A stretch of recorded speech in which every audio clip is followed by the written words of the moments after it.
வணக்கம். இன்றைக்கி உங்கள் ஆதிஸ் ரெசிபியில் சளி இருமலுக்கான ஒரு கஷாயம் ரெடி பண்ணுறது பார்க்கலாம். அதுக்கு நான் 3 வெத்தலை எடுத்திருக்கேன், 3 கற்பூரவள்ளி இலை எடுத்திருக்கேன். இதை நல்லா வாஷ் பண்ணிவிட்டு ஒரு கிண்ணத்தில் போட்டுக்கோங்க. நல்லா 1-2 கிள்ளி போட்டுக்கோங்க. இது கூட இந்த கிண்ணத்தில் நீங்கள் ஒரு 2 டம்ளர் அளவுக்கு தண்ணி ஆட் பண்ணிக்கணும். ஆட் பண்ணி அடுப்பு பற்ற வச்சு அதில் வச்சுருவோம். அதுக்குள்ளே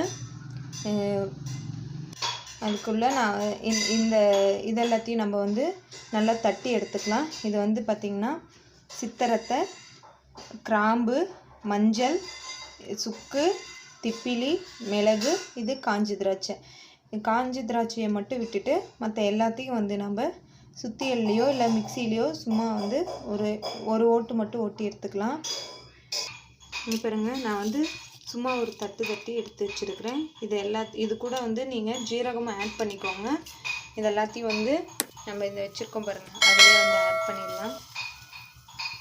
பண்ணிவிட்டு இந்த தண்ணி உங்களுக்கு நல்லா சுண்டி வர வரைக்கும் இது அப்படியே இருக்கணும்.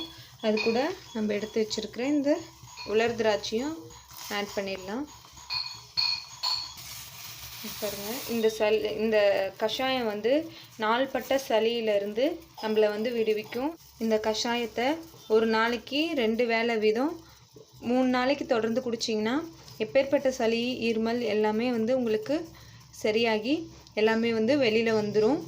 மாத்திரை மருந்து சாப்பிட்றதுக்கு பதிலாக இதுமான இயற்கையான ஒரு கஷாயம் வச்சு நம்ம சாப்பிட்டோம்னா கண்டிப்பாக சரியாயிடும்.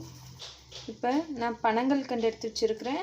இந்த பனங்கல்கண்டையும் இந்த தண்ணி கூட ஆட் பண்ணிடலாம். பனங்கல்கண்டு போடுறது ரொம்ப நல்லது. நீங்கள் இருமலுக்கு பனங்கல்கண்டு அவ்வளோ நல்லது. நீங்கள் மற்ற நாட்டு சர்க்கரையோ இல்லை நார்மல் சுகரையோ ஆட் பண்ணுறதுக்கு பதிலாக பனங்கல்கண்டு ஆட் பண்ணிக்கோங்க.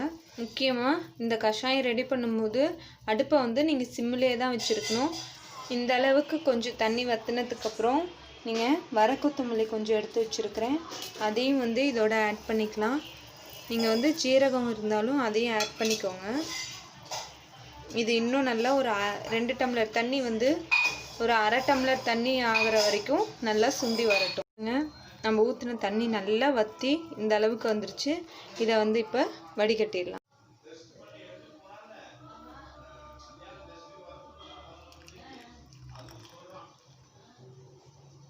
இந்த வீடியோ பிடிச்சிருந்ததுன்னா மறக்காமல் ஆதிஸ் ரெசிபிக்கு சப்ஸ்கிரைப் பண்ணுங்கள், லைக் பண்ணுங்கள், ஷேர் பண்ணுங்கள், கமெண்ட் பண்ணுங்கள்.